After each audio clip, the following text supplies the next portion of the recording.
How can we reconstruct these philosophies and expand and enrich our notion of humanity rather than doing away with the premise of humanity altogether? I disagree with that strongly. Okay. All right. I like you, but I disagree. It's okay. Moral universalism does nothing for us but play into our affectivity about rhetorical tropes that make us... To Neighbors Before Strangers. Please give a warm round of applause for your host, Alex O'Connor. Thank you. Good afternoon, everyone. With so much recent focus on populism and its focus on immigration and nationalism, an ethical question has been thrust to the forefront of our politics. Should we value our neighbours more than we value strangers? This topic reflects the universalist morality of the main moral Western frameworks. But critics have argued that moral universalism of this kind generates a cause for favouring strangers over the interests of those who are closer to us, and that this is profoundly mistaken. Chinese Confucianism, for example, thinks that the family is more important than strangers. Recent studies have also shown us that people in practice do favour those who are closer to us. And moreover, many people think that it's morally right to do so. So, should we abandon this moral universalism, see it as an overreach of Enlightenment values that fly in the face of our behaviour and what is beneficial for society? Might the excesses of moral universalism have contributed to the rise of populism? Or is moral universalism essential to the value of the West, the value system of the West, and abandoned at great peril to ourselves and the world? Joining me today to discuss these questions are Orlando Baton, the best-selling philosopher and founder of the School of Life, Shayla Ben-Habib, one of the most influential political philosophers of her generation and author of At the Margins of the Modern State, and Tommy Curry, the personal chair of Africana Philosophy and Black Male Studies at the University of Edinburgh. So please help me in welcoming our panel.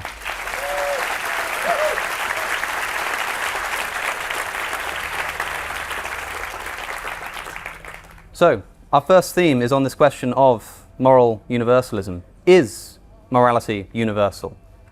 Alan. Look, by the way, I think it's really good that we are having confusion here. It's a sign of something. We're recognizing something really good, that we can't quite agree. So sometimes these panels or debates have an idea that we're going to reach one truth, and then, you know, it's good that we're in a bit of a mess here. It's a complicated issue.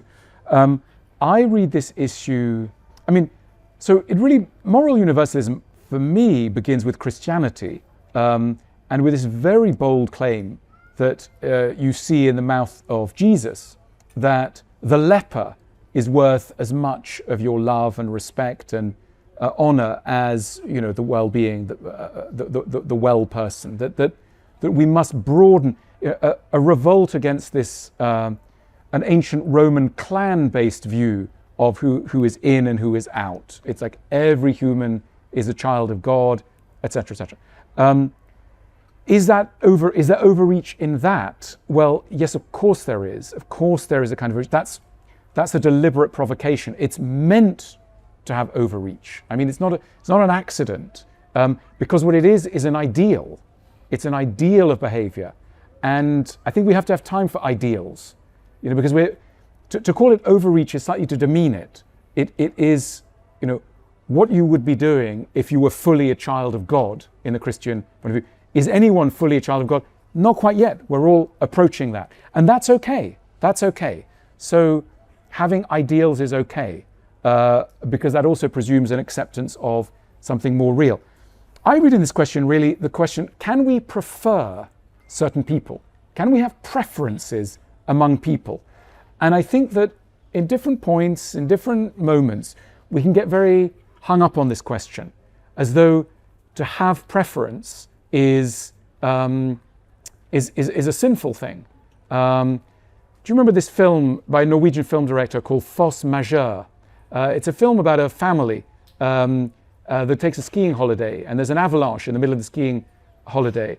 And in the midst of this avalanche, one of the characters, the father, puts himself ahead of his family, very briefly, but puts himself. And from then on, his whole life unravels. His wife can no longer look at him in the same way. He has shown a preference for people, in this case himself, which is deemed unforgivable.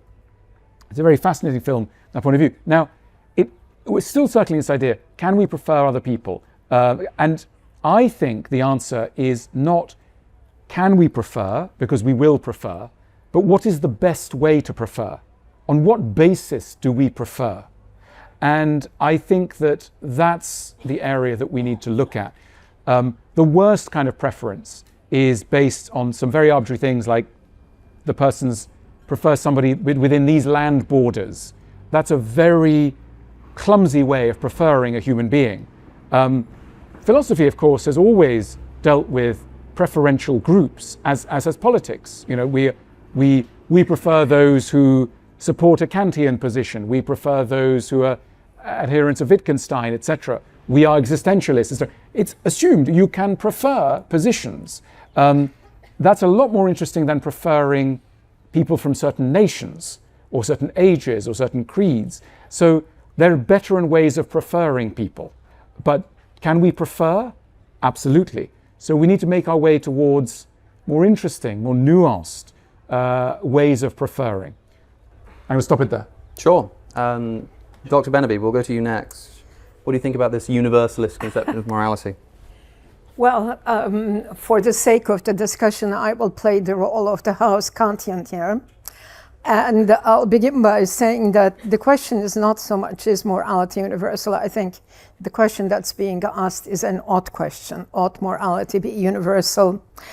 Now, I'm going to defend the proposition that the premise that all human beings are of equal worth and dignity may in part be indebted to the Christian tradition, but it's certainly an experience of modernity and the modern age. And it remains with us. And I believe that this is what universalism in morality means in the first place, the commitment to equal value and dignity of the human being, which is also incorporated in the various agreements and institutions of the post-World War II period. Now, saying this leads, of course, to the question, human beings have lived by other systems of the good and the just throughout history. There have been systems that are more embedded in an ethics of virtue, oriented towards the family, or an ethics oriented towards religion, theology, cosmology. But I think once the experiences of modernity have yielded this understanding of moral universalism, that there are really no good reasons to justify to another human being the recognition of their worth and dignity, it's very hard to, if I may use a controversial word, to regress behind that. Now, there is a distinction that's made in both Anglo-American and German philosophies, that's between morality and ethical life. Ethical life refers to aspects of communities, affiliations, chosen or not, in which we are embedded. Collegiality may require something different from us than what respecting human rights requires. Being a member of a family may require something different from us than, let's say, what an institutional ethic requires. I very much learned, despite the fact that I'm a Kantian, from Bernard Williams, when Bernard Williams says that sometimes in morality, the trouble is that you can have one thought too many. And so I think in that sense, we have to try to reconcile these preferences, which I also believe are significant, with our universalist commitments. I don't see an opposition there. I think it's always a matter of being able to mediate properly. Now, anticipating maybe something that my colleague may say, and this is my last point, universalist morality is justifiably accused of hypocrisy. I say justifiably because it is very difficult to be able to exercise it. It's very difficult to live our institutional and political life in such a way that we recognize equal worth and dignity of human beings. So, and it's very hard sometimes not to have to make any distinctions, but nonetheless, if you believe in a principle, a principle is a regulative idea. It guides you. It doesn't tell you exactly what to do. Now, when we come back in the second round, maybe I'll also express my criticism of Kantianism. I began by saying I'm going to play the house Kantian, but I do have my criticism of it, so maybe I'll just stop there for a time. Yeah, go ahead. And Dr. Curry, what do you make of what we've heard so far on this concept of moral universalism? Yes. Well, I feel like I'm going to sound like a broken record to some. I do not believe in moral universalism. I think the question of morality, understood primarily as a designation of goods or bads, what is good and what is evil, and how we should assign value to those, and whether or not those things can be willed for people not only in our time but across the board, if we're talking about Kantianism. I think it fails. And what I would like to suggest is that it fails because philosophy, in a certain sense, is not fit for purpose. The philosophical disagreements about both what is good and bad can go on forever. But for me, I think the question of universalism provokes us to ask a different set of questions. Universalism doesn't fail simply because one agrees or disagrees with the good or the bad. I think moral universalism fails because the very essence of what fits into the category of being a human being has always been contested among European philosophers and from the time period of modernity. We can talk about Kant as developing a system or a categorical imperative by which we can evaluate certain goods and evils across time. But we often do not talk about who Kant thought was exempt from that. There were certain groups of people that Kant simply did not believe belonged in the same moral community as other groups of people. That's not a failure of reason or a misapplication of the universal. It is a fundamental construction of the characteristics by which some people are thought to be human beings and some people are thought to be subhuman and not human at all. What we often do in this debate with philosophy is we assume that having a rational discussion about what we should endorse as individuals, or as our beliefs would lead us to believe who should be included in that discussion of individuals, somehow changes social structures, or more importantly, the people that we believe should exist within certain societies.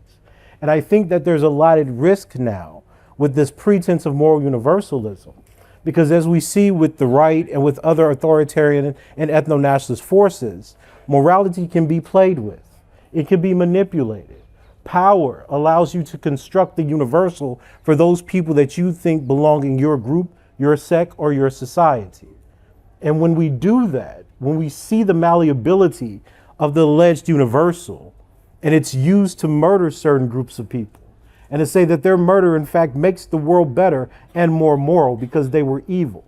We see that certain groups of people don't fit, not because we disagree, but because we've decided to create a world, a nation, a country in their absence. Is that the universal that's at work? Philosophy asks a question that presumes equality. It assumes rationality and a certain ethical dialogue between the members having the debate. But the world seems to teach us something vastly different, that there are certain people who are silenced, that there are certain people who don't get to participate in that dialogue.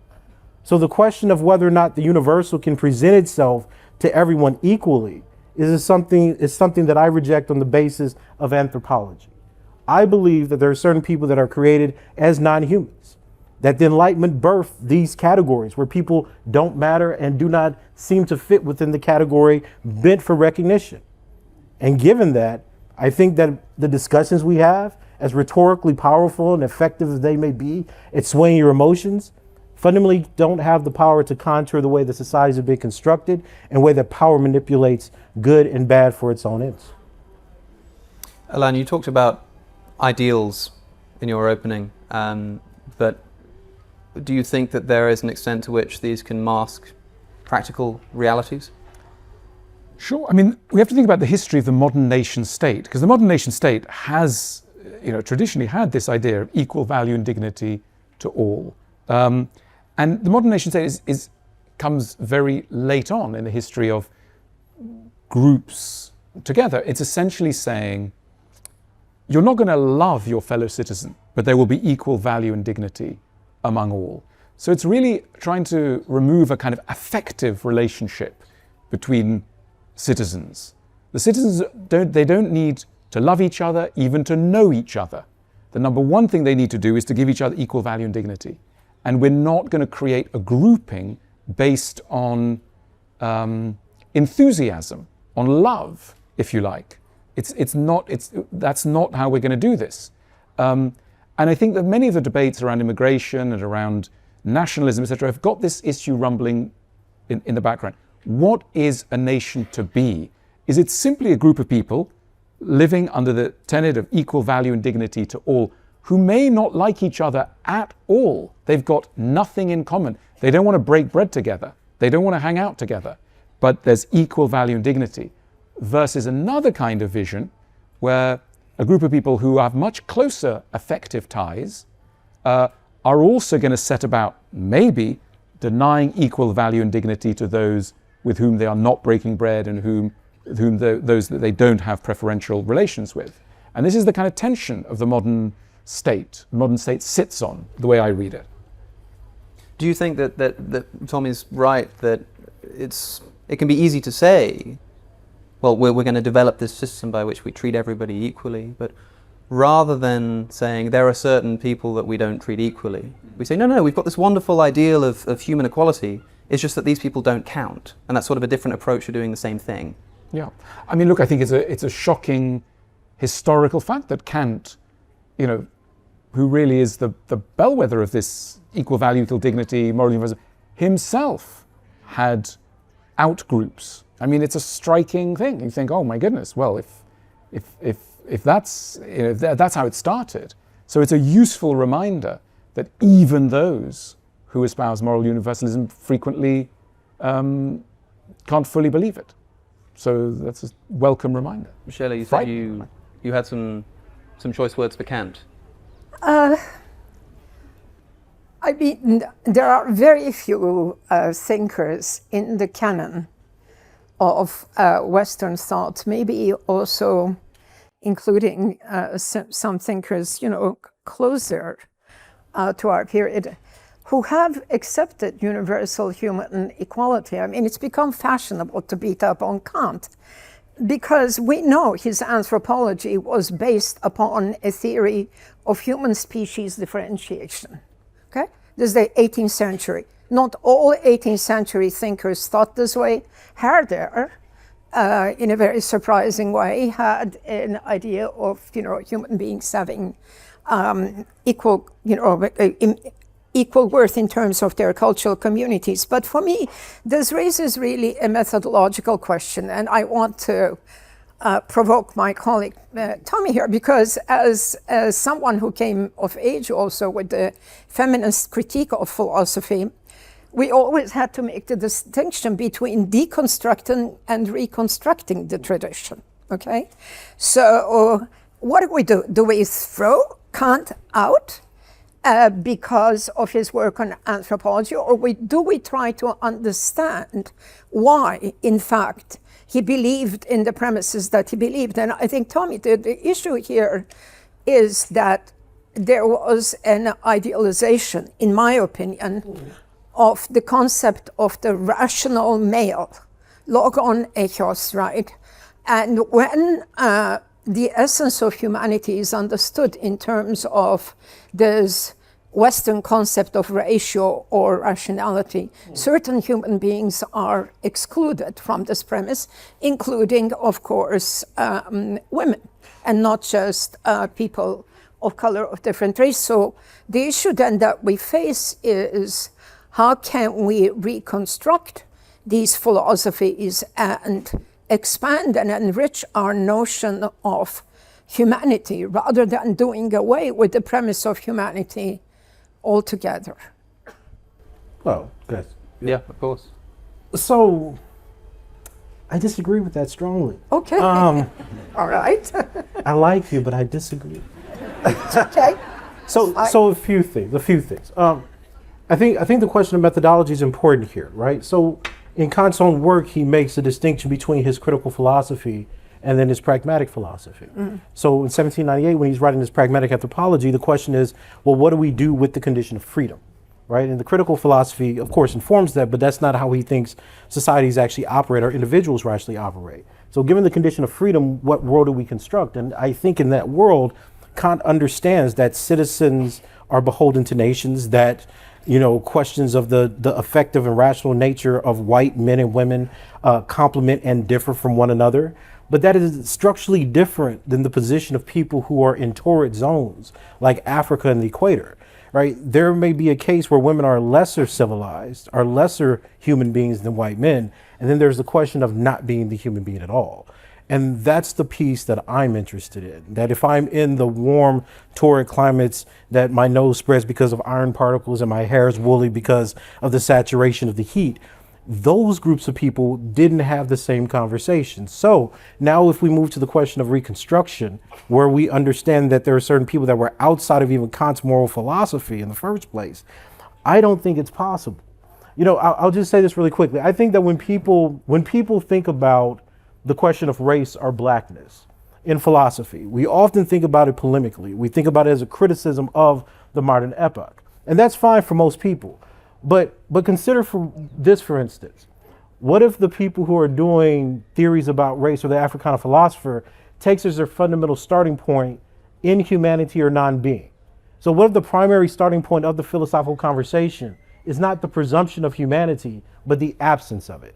And then trying to move forward as in terms of asking, does modernity make sense if you are never subject to its alleged wonders of rationality? I think this is where Kant fails, because the act of participating in saying that we can reconstruct Kant means that we have to wash away a whole lot of normative ideas that Kant himself shared, not specific to his time, but in terms of his aspirations.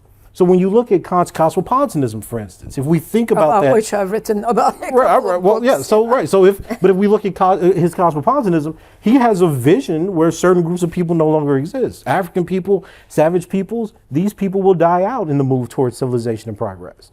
So when we look at this idealism, does this moral universalism allow us to imagine a world where freedoms, democracies, opportunities can be imparted to people that we thought were fundamentally savage? And my other question would be, why are we so invested in Kant? Like, Kant comes from a very particular tradition. I know that somehow the Germans and the Germanophiles like Chamberlain enjoy Kant's idealism, but why does he matter so much for the UK and the rest of the world? He's a historical figure, right? A miserable person, from what I read about him, right? And he just wasn't a joy to be around. But somehow we think there's a utility in the canonical reparations and rehabilitation of Kantian thought beyond what Kant himself was believing. There are other ways, there are other great thinkers.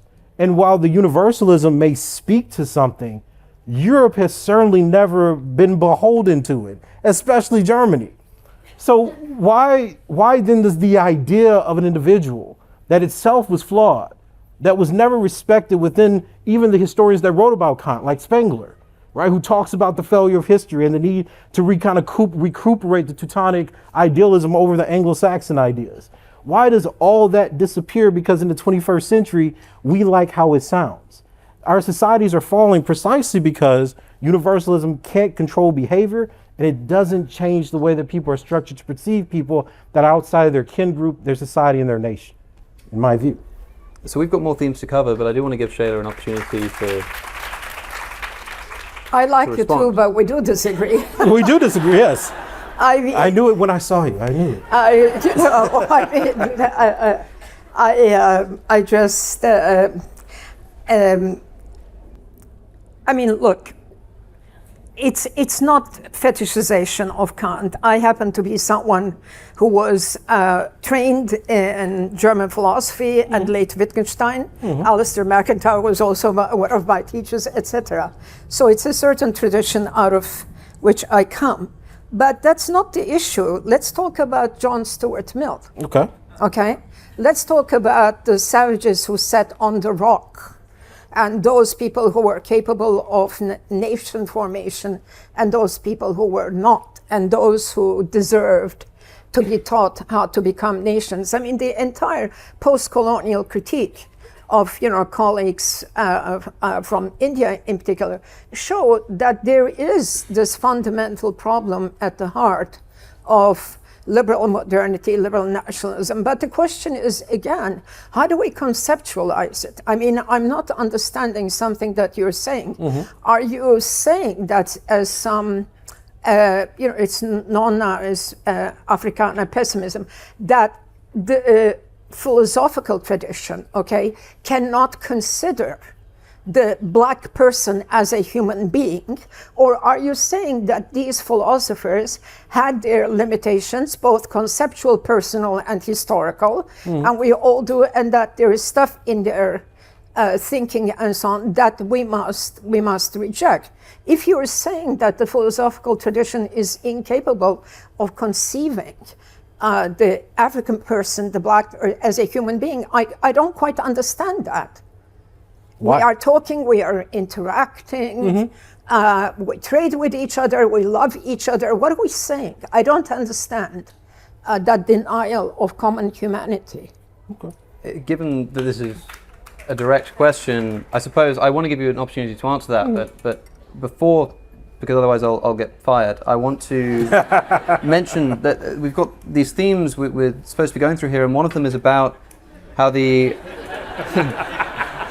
how the excesses of moral universalism might have contributed to a rise of populism and nationalism. A bit of a detour. However, I wanted to ask Alain about something you said earlier, which is sort of better and worse ways to prefer people. Most people think that having a preference for your own children might be excusable, but you gave as an example of a bad reason to prefer someone or favour someone, national borders, or land borders is what you said, and that sounds sensible, but then there is this question of, to what extent does that just remove the ability to conceive of a nation? If a nation is not just a literal landmass, but interaction of people within it, if some kind of favourability for people within that landmass is arbitrary or wrong, where do we get the nation? And if we can't, would that explain why we have this rise in people who are more attracted to nationalism again as a response?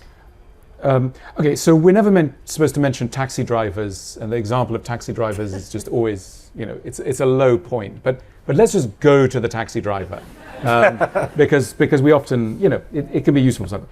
So there I was, you know, a week ago. I knew this debate was coming up.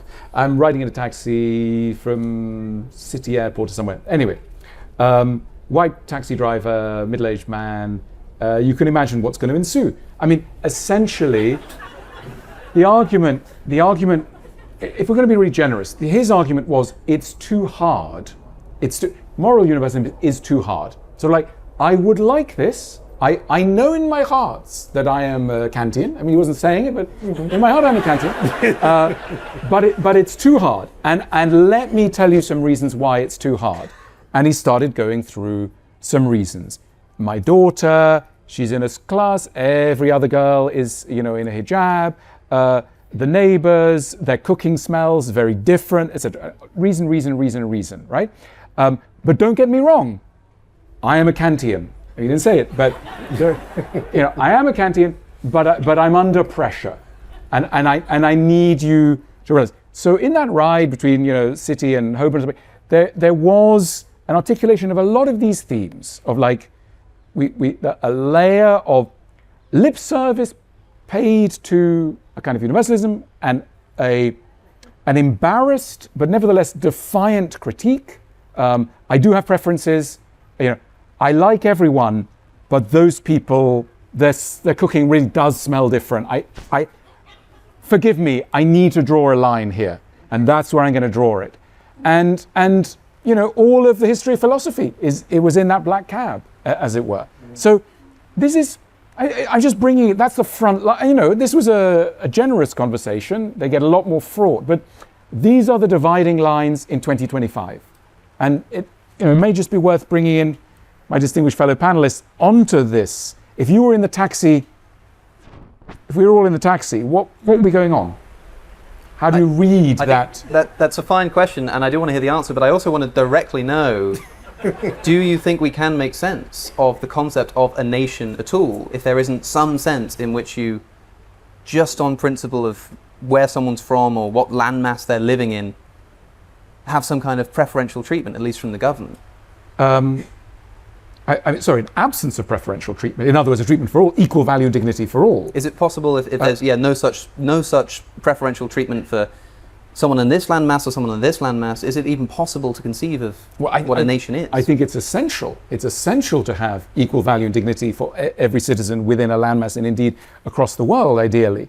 That is absolutely something that we must have and fight for. The problem is that under certain conditions, which seem to have arisen now in the UK in 2025. This idea, which might have seemed like common sense, it was approaching common sense, you know, at a certain points in our history, even in the 20th century. It is now a seriously embattled concept. And, well, I guess we're all slightly wondering, what do we do about this? And I think this is part of what we're trying to resolve. I just wanted to bring this, as it were, up against the real issue right now. Yes. So, Tommy, free reign here, because you were asked some questions by Shayla, but also now by Alan. What would you have said to the taxi driver, and what do you want to say to Shayla? Oh God. But I think I really like the taxi driver example. I can see the cycle. That's great. But I think that's the problem, right? I think this is why I think philosophy is not fit for purpose, to be honest with you, because that requires therapy, or it requires the elimination of a certain set of biases that have been aspirationally constructed by the society, right? So, and this is the problem, right? As a philosopher, I'm able to say I think any theory can be amended and adjusted to solve a problem. It's how you play with ideas. But as like a social scientist, as someone that's interested in facts, I'm constantly pushed back by the facts and the reality that we have before us. And the cab driver is that real reference point, so to speak. So given that there are biases, the biases are not individual failings. This is what I'm trying to communicate. Individual biases are not failings of rationality necessarily. They can fit within the aspiration that society has for its own well-being. So take America, for instance. Trump is winning because there are people in the society that are individually racist and sexist and classist, etc., but they aspire for a world that mirrors their beliefs. So they define the good as their racism, their misogyny, their bias, etc., and they have power now to make that a reality, to make their version of what we called gross, disgusting, immoral, etc., moral.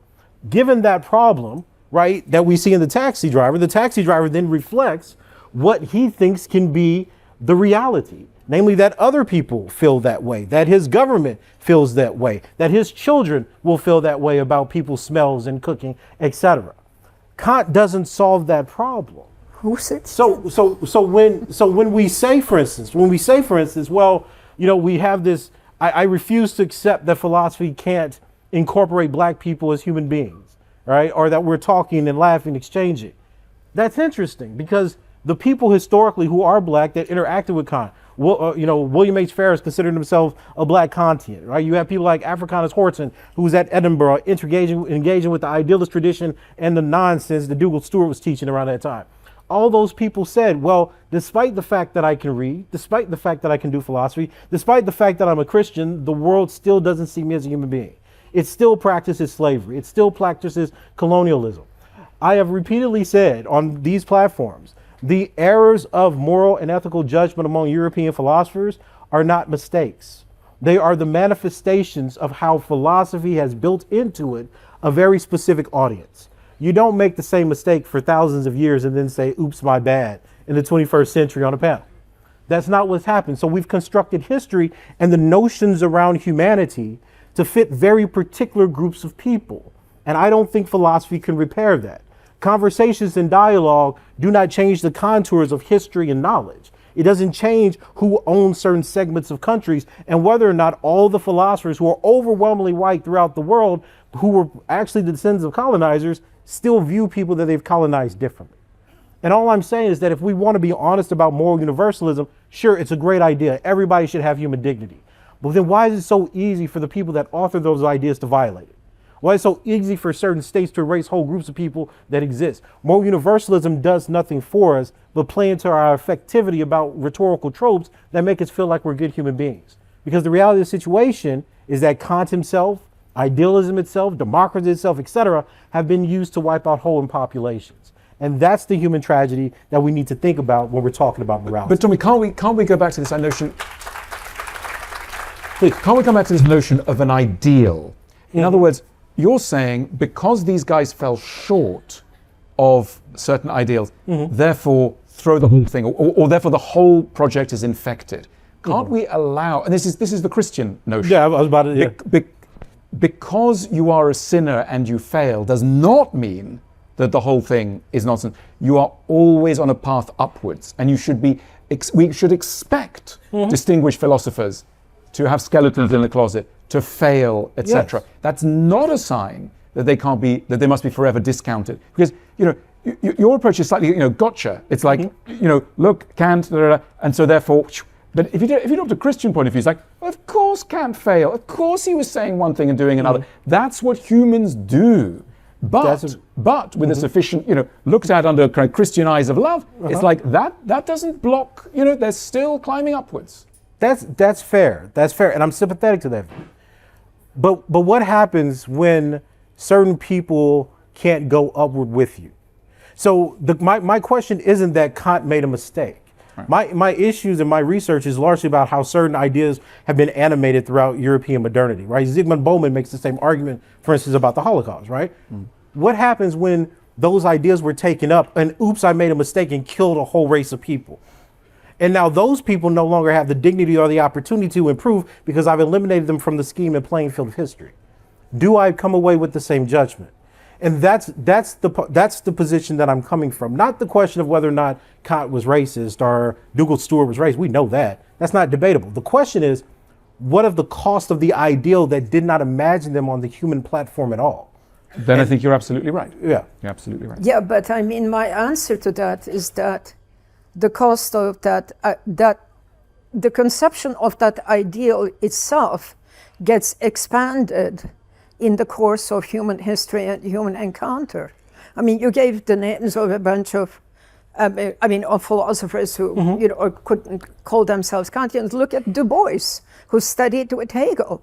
Look at what he learned, or look at the dialogue that he created with Hegel. I mean, I would say, but I don't want to move away from the question of migration, nationalism, and so on. After all, this is part of my research. But as a methodological point of view, I'm personally more interested in those thinkers who create and show the possibility of conversation and dialogue. I mean, I think that our approaches, to the appropriation of philosophy, the history of philosophy, in that sense, are very different, and I'm not sure that they can be just arbitrated in this context. But I want to say one thing about the question of migration and refugees, which is the political context, of course, on all our minds. I mean, look at what happened in London a week ago with 150,000 people out on the streets, or look at what's happening in the United States every day with ICE raids against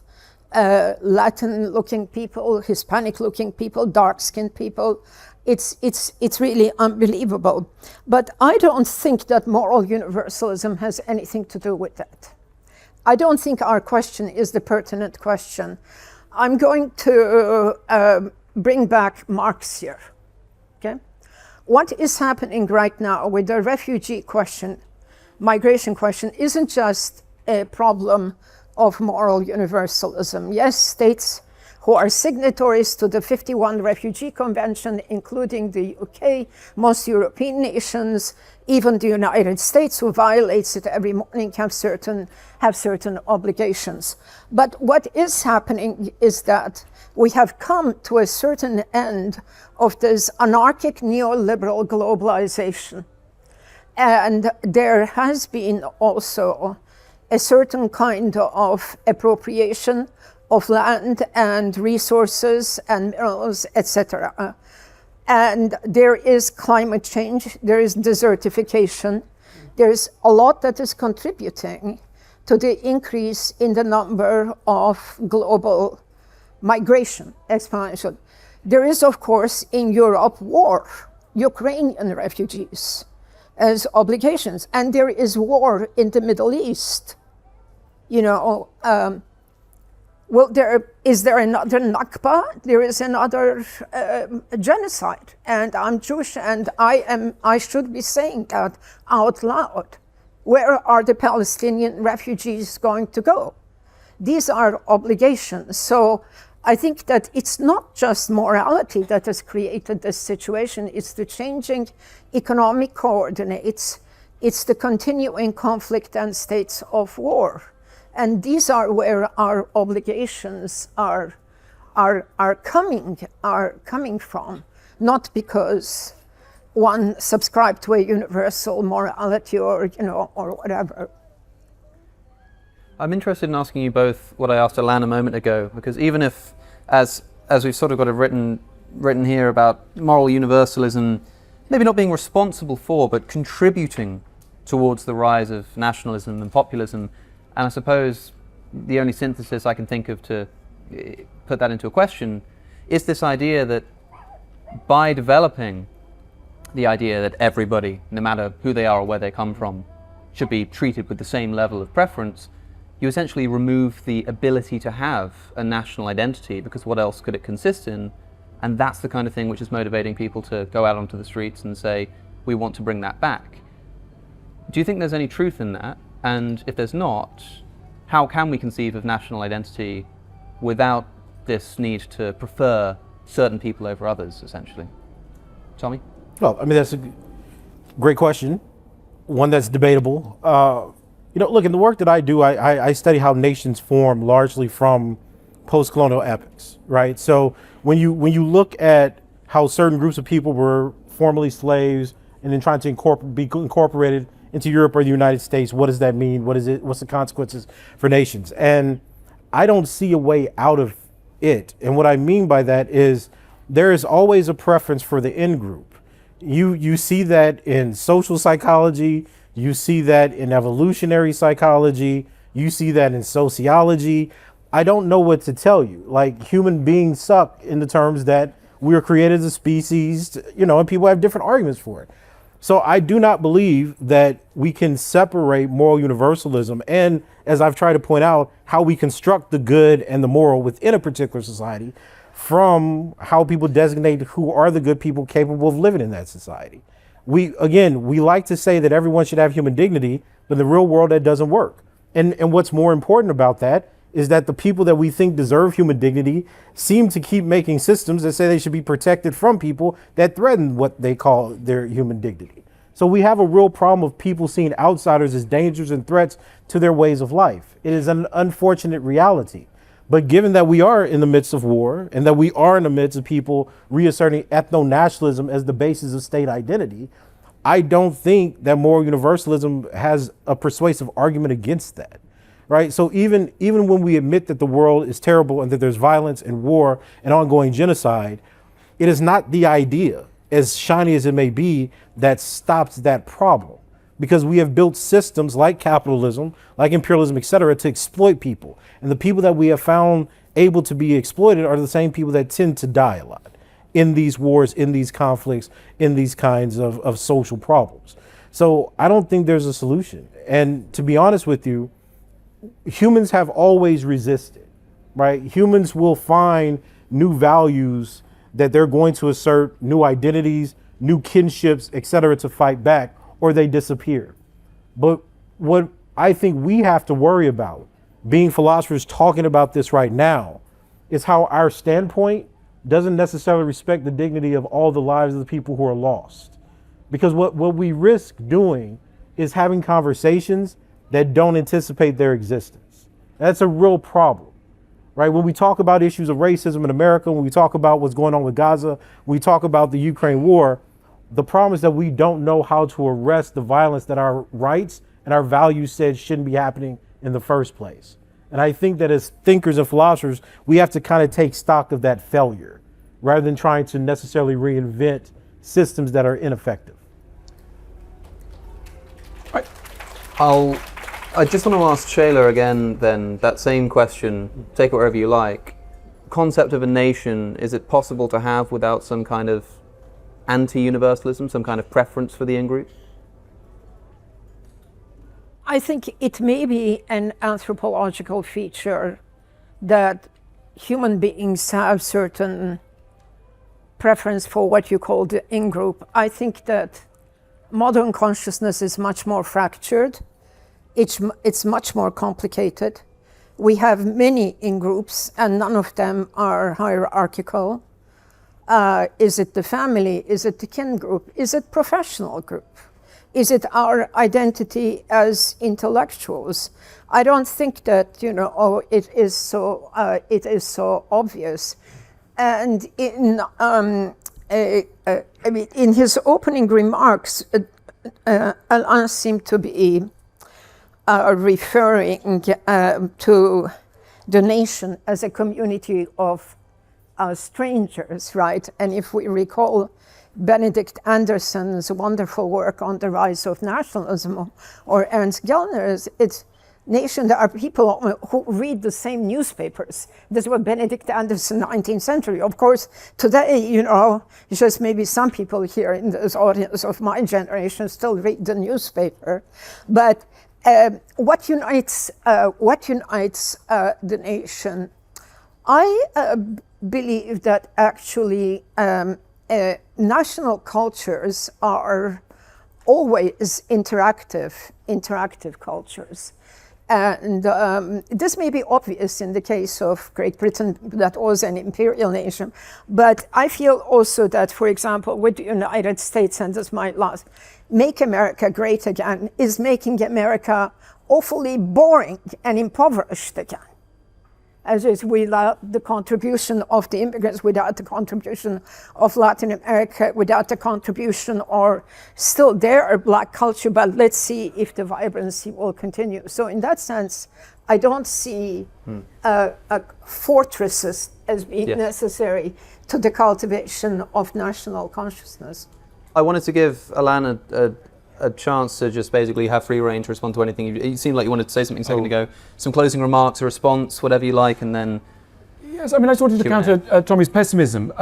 You say always a preference for the in-group. I get it, but I think if you look at history, there are more or less acute periods. I think we can accept that. Sure. So always preference for the in-group, and then there are very dark moments and less dark moments. So we want to try and identify what moments is the preference for the in-group, at what moments does it become murderous, at what moments does it become, tyrannical, etc. And we want to try and get it from the tyrannical to the bearable. That would be success enough. Okay. Please join me in thanking our panel, and thank you all for coming too.